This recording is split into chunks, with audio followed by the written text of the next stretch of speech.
بسم اللہ الرحمن الرحیم۔ اقرا وائس میں خوش آمدید۔ ہجرت کے دوسرے سال غزوہ بدر کا واقعہ پیش آیا۔ اس غزوہ کو غزوہ بدر کبریٰ اور غزوہ بدر عظمیٰ بھی کہتے ہیں۔ بدر ایک بستی کا نام ہے جو بدر بن مخلد بن نضر بن کنانہ سے منسوب و مشہور ہے۔ اس نے اس جگہ پر پڑاؤ کیا تھا۔ یہ بستی بدر بن حارث سے بھی منسوب ہے۔ کہا جاتا ہے کہ اس نے یہاں کنواں کھودا تھا۔ نبی اکرم صلی اللہ علیہ وآلہ وسلم کے تمام غزوات میں سے یہ بہت عظیم غزوہ تھا، کیونکہ اس کے ذریعہ دین کی عزت و شوکت روشن ہوئی اور اسلام کا ناموس تاباں ہوا۔ اس دن کو یوم الفرقان سے تعبیر کیا گیا، کیونکہ اس دن حق و باطل کا معرکہ ہوا اور اللہ تبارک و تعالی نے حق کو باطل پر فتح یاب کیا۔ اللہ تبارک و تعالیٰ قرآن مجید فرقان حمید میں فرماتا ہے، یقیناً اللہ تعالیٰ نے بدر میں تمہاری مدد فرمائی، حالانکہ تم بے سر و سامان تھے، تاکہ یہ جان لو کہ مدد خدا ہی کی طرف سے ہے، نہ کثرت و قلت کی بنا پر۔ اور پھر رب تعالیٰ فرماتا ہے کہ کوئی مدد نہیں مگر عزت والے حکمت والے اللہ ہی کی طرف سے ہے۔ رمضان المبارک کے آغاز میں رسول اللہ صلی اللہ علیہ وآلہ وسلم کو یہ خبر ملی کہ ابو سفیان قریش کے قافلہ تجارت کو شام سے مکہ واپس لا رہا ہے، جو مال و اسباب سے بھرا ہوا ہے۔ آپ صلی اللہ علیہ وآلہ وسلم نے مسلمانوں کو جمع کر کے اس کی خبر دی اور فرمایا، یہ قریش کا کاروان تجارت ہے جو مال و اسباب سے بھرا ہوا ہے، تم اس کی طرف خروج کرو۔ عجب نہیں کہ اللہ تعالیٰ اس مال کو تمہارے لیے غنیمت بنا دے۔ ادھر ابو سفیان جو اس قافلے کی رہنمائی کر رہا تھا، اس کو یہ اندیشہ لگا ہوا تھا کہ مسلمان کہیں اس کے قافلے پر حملہ نہ بول دیں، تو ابو سفیان کا یہ اندیشہ تھا۔ اس لیے جب ابو سفیان حجاز کے قریب پہنچا تو ہر راہگیر اور مسافر سے آپ کے حالات اور خبریں دریافت کرتا۔ بعض مسافروں سے اس کو یہ خبر ملی کہ رسول اللہ صلی اللہ علیہ وآلہ وسلم نے اپنے اصحاب کو اس کے قافلے کی طرف خروج کا حکم دیا ہے۔ ابو سفیان نے اسی وقت زمزم غفاری کو اجرت دے کر مکہ روانہ کیا اور کہلا بھیجا کہ قریش کو اطلاع کر دے، جس قدر جلدی ممکن ہو وہ اپنے قافلے کی خبر لیں اور اپنے سرمایہ کو بچانے کی کوشش کریں۔ چونکہ جنگ و جدال اور قتل و قتال کا وہم و گمان بھی نہ تھا، اسی لیے بلا کسی جنگی تیاری اور تمام کے 12 رمضان المبارک کو رسول اللہ صلی اللہ علیہ وآلہ وسلم مدینہ منورہ سے روانہ ہوئے۔ 313 آدمی آپ کے ہمراہ تھے۔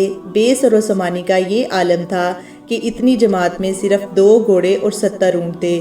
ایک گھوڑا حضرت زبیر بن عوام کا اور ایک حضرت مقداد کا تھا، اور ایک اونٹ 2 3 آدمیوں میں تھا۔ حضرت عبداللہ بن مسعود فرماتے ہیں کہ بدر میں جاتے وقت ایک اونٹ 3 آدمیوں میں مشترک تھا۔ ابو لبابہ اور علی رضی اللہ تعالیٰ عنہ رسول اللہ صلی اللہ علیہ وآلہ وسلم کے شریک تھے۔ جب رسول اللہ صلی اللہ علیہ وآلہ وسلم کے پیدل چلنے کی نوبت آتی تو ابو لبابہ اور علی رضی اللہ تعالیٰ عنہ عرض کرتے، یا رسول اللہ صلی اللہ علیہ وآلہ وسلم، آپ سوار ہو جائے، ہم آپ کے بدلہ میں پیادہ چل لیں گے۔ آپ صلی اللہ علیہ وآلہ وسلم نے ارشاد فرمایا کہ تم چلنے میں مجھ سے زیادہ قوی نہیں ہو اور تم سے زیادہ میں خدا کے جزا سے بے نیاز نہیں ہوں۔ اس لشکر میں 3 علم تھے۔ ایک حضرت علی رضی اللہ تعالیٰ عنہ کے پاس تھا، دوسرا مصعب بن عمیر کے ہاتھ میں اور تیسرا کسی انصاری کے ہاتھ میں تھا۔ جب مقام صفرا کے قریب پہنچے تو آپ نے اپنے 2 ساتھیوں کو قافلہ ابو سفیان کے تجسس کے لیے آگے روانہ کیا، اور ادھر زمزم غفاری ابو سفیان کا پیام لے کر مکہ کے لیے روانہ ہو گیا۔ مکہ پہنچ پر زمزم نے اپنے اونٹ کے ناک کان کاٹ دیے، کجاوا الٹ دیا اور اپنی قمیض پھاڑ دی، اور اپنے اونٹ پر سوار یوں پکار رہا تھا، اے گروہ قریش، قافلہ تجارت تمہارا مال ابو سفیان کے ساتھ ہے، محمد اور اس کے ساتھی اس کے سدے راہ ہو گئے ہیں، میں خیال نہیں کرتا کہ تم اسے بچا لو گے، فریاد فریاد فریاد۔ یہاں تک کہ یہ خبر مکہ میں جنگل میں لگنے والی آگ کے مترادف پھیل گئی اور مکہ میں ہلچل پڑ گئی۔ اس لیے قریش میں کوئی مرد اور عورت ایسا نہ رہا جس نے اپنی پوری پونجی اور سرمایہ اس میں شریک نہ کر دیا ہو۔ اس لیے اس خبر کے سنتے ہی تمام مکہ میں جوش پھیل گیا اور 1000 آدمی پورے سامان کے ساتھ نکل کھڑے ہوئے۔ ابو جہل سردار لشکر تھا۔ اہل قریش نہایت پروپر اور سامان عیش و طرب کے ساتھ گانے بجانے والوں کو ساتھ لے کر اکڑاتے ہوئے اور تراتے ہوئے روانہ ہوئے۔ اللہ تعالیٰ فرماتا ہے، اے مسلمانوں، تم ان کافروں کی طرح مت ہو جانا جو اپنے گھروں سے اتراتے ہوئے اپنی قوت اور شوکت کو دکھلاتے ہوئے نکلے ہیں۔ جب روحا سے چل کر آپ مقام صفرا پر پہنچے تو آپ کے ساتھی جو جاسوس بن کر نکلے تھے انہوں نے قریش کی روانگی کی اطلاع دی اور یہ بھی بتایا کہ کس شان و شوکت کے ساتھ وہ جنگ کی صورت میں نکلے ہیں۔ اس وقت آپ صلی اللہ علیہ وآلہ وسلم نے مہاجرین اور انصار کو مشورہ کے لیے جمع فرمایا اور قریش کی اس شان سے روانگی کی خبر دی۔ حضرت ابوبکر سنتے ہی فوراً کھڑے ہو گئے اور نہایت خوبصورتی کے ساتھ اظہار جانثاری فرمایا۔ حضرت مقداد بن اسود نے بہت ہی بہترین تقریر کی جس کا مفہوم یہ ہے، یا رسول اللہ صلی اللہ علیہ وآلہ وسلم، جس چیز کا اللہ نے آپ کو حکم دیا ہے اس کو انجام دیجئے۔ ہم سب آپ صلی اللہ علیہ وسلم کے ساتھ ہیں۔ خدا کی قسم ہم بنی اسرائیل کی طرح یہ ہرگز نہ کہیں گے کہ اے موسیٰ تم اور تمہارا رب جا کر لڑو، ہم تو یہیں بیٹھے ہیں۔ ہم بنی اسرائیل کے خلاف یہ کہیں گے کہ آپ صلی اللہ علیہ وسلم اور آپ صلی اللہ علیہ وسلم کا پروردگار جہاد و قتال کرے، ہم بھی آپ کے ساتھ جہاد و قتال کریں گے۔ حضرت عبداللہ بن مسعود فرماتے ہیں کہ میں نے اس وقت دیکھا رسول اللہ صلی اللہ علیہ وآلہ وسلم کا چہرہ انور فرط مسرت سے چمک اٹھا اور آپ صلی اللہ علیہ وآلہ وسلم نے حضرت مقداد کے لیے دعائے خیر فرمائی۔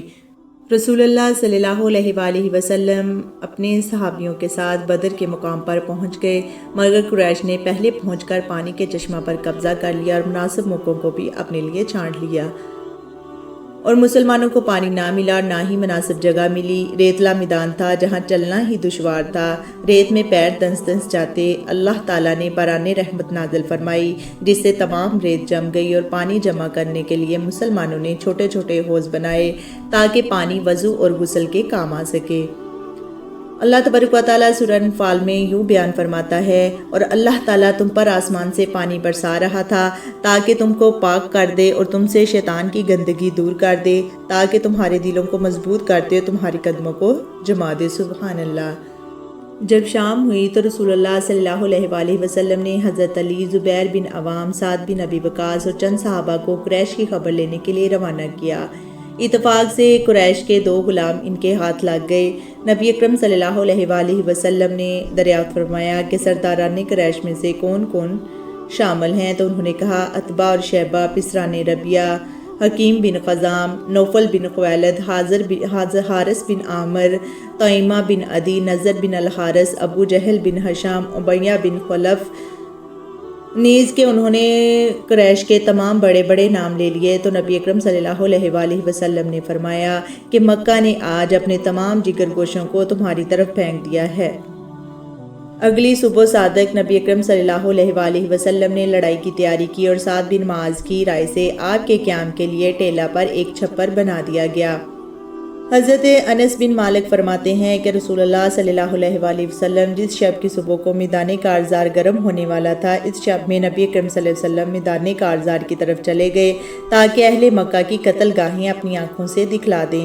چنانچہ آپ صلی اللہ علیہ وآلہ وسلم اپنے دستے مبارک سے اشارہ فرماتے جاتے اور یہ کہتے جاتے کہ یہ فلاں ابن فلاں، فلاں بن فلاں کی قتل گاہ ہے۔ فرماتے ہیں کہ قسم ہے اس خدا کی جس نے آپ کو حق دے کر بھیجا، کسی ایک کافر کی بھی جگہ نہ بدلی جہاں آپ نے اپنے دستے مبارک سے اس کے قتل کی طرف اشارہ فرمایا۔ طلوع فجر ہوتے آپ صلی اللہ علیہ وآلہ وسلم نے ایک درخت کی جڑ میں کھڑے ہو کر سب کو نماز پڑھائی اور نماز سے فارغ ہو کر اللہ کی راہ میں جان بازی اور سرفروشی کی ترغیب دی۔ پھر آپ نے اصحاب کی صفوں کو درست کیا۔ ادھر کفار کی صفیں بھی تیار تھی۔ ماہ رمضان المبارک کی 17 تاریخ ہے، جمعہ کا روز ہے۔ ایک طرف سے حق تعالیٰ کی جماعت اور دوسری طرف باطل کی جماعت میدان فرقان کی طرف بڑھی۔ رسول اللہ صلی اللہ علیہ وآلہ وسلم نے جب قریش کی عظیم الشان جماعت کو پورے ساز و سامان کے ساتھ میدان کارزار کی طرف بڑھتے ہوئے دیکھا تو بارگاہ الہی میں یہ عرض کی، اے اللہ، یہ قریش کا گروہ ہے جو تکبر اور غرور کے ساتھ مقابلہ کے لیے آیا ہے، تیری مخالفت کرتا ہے اور تیرے بھیجے ہوئے پیغمبر کو جھٹلاتا ہے۔ اے اللہ، اپنی فتح و نصرت نازل فرما جس کا تو نے مجھ سے وعدہ فرمایا، اور اے اللہ ان کو ہلاک کر دے۔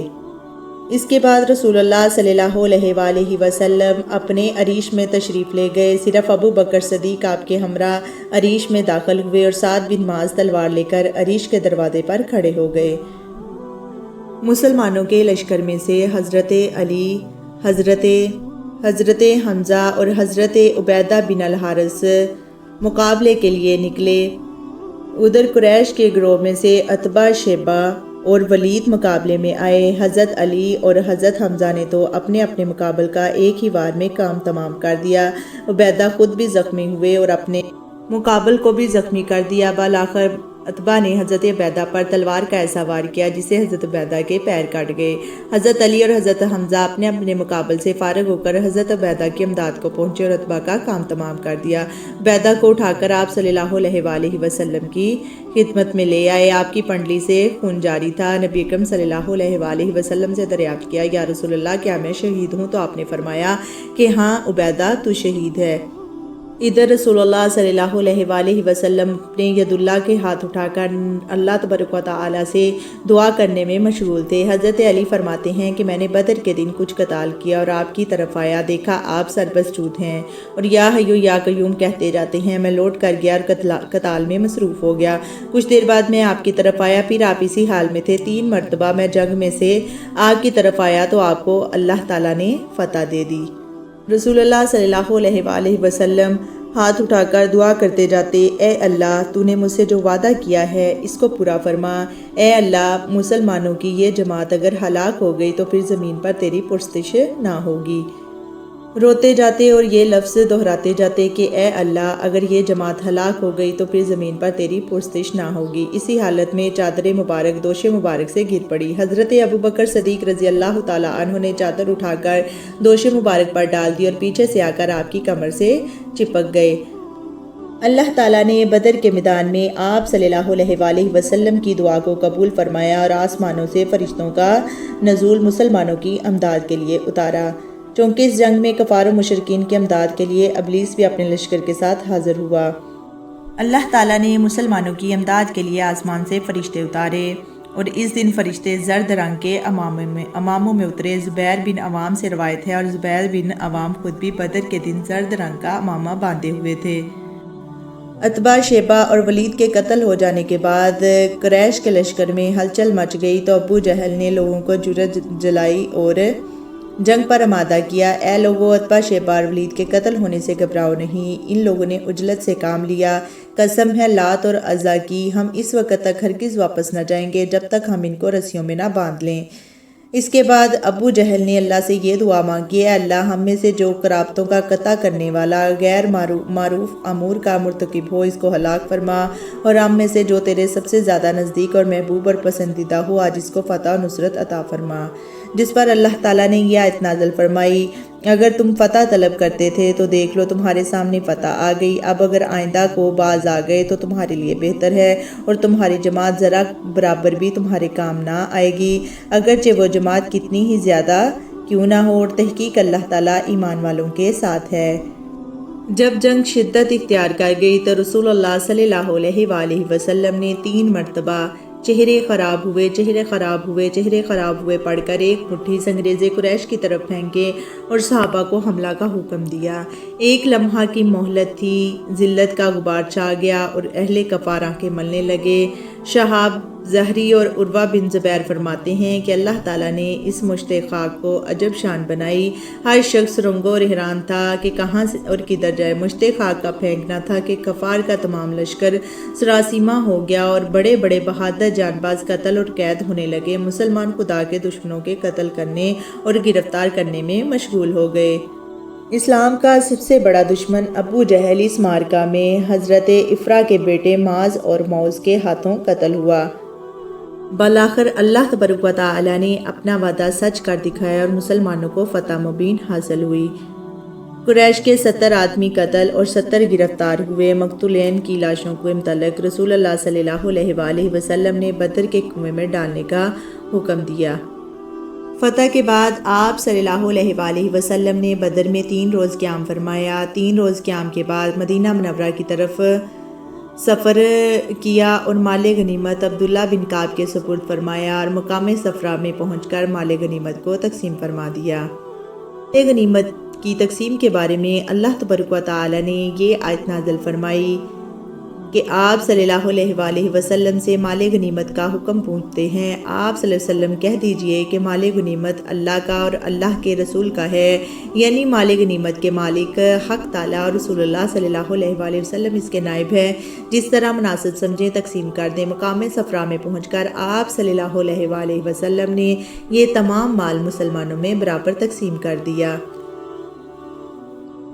دعا ہے کہ اللہ تبارک و تعالی ہمیں بھی نبی اکرم صلی اللہ علیہ وآلہ وسلم کے اصحاب کی طرح جذبہ جانثاری عطا فرمائے اور اللہ تعالی نبی اکرم صلی اللہ علیہ وآلہ وسلم کی ہر سنت کو تازہ کرنے کی توفیق عطا فرمائے۔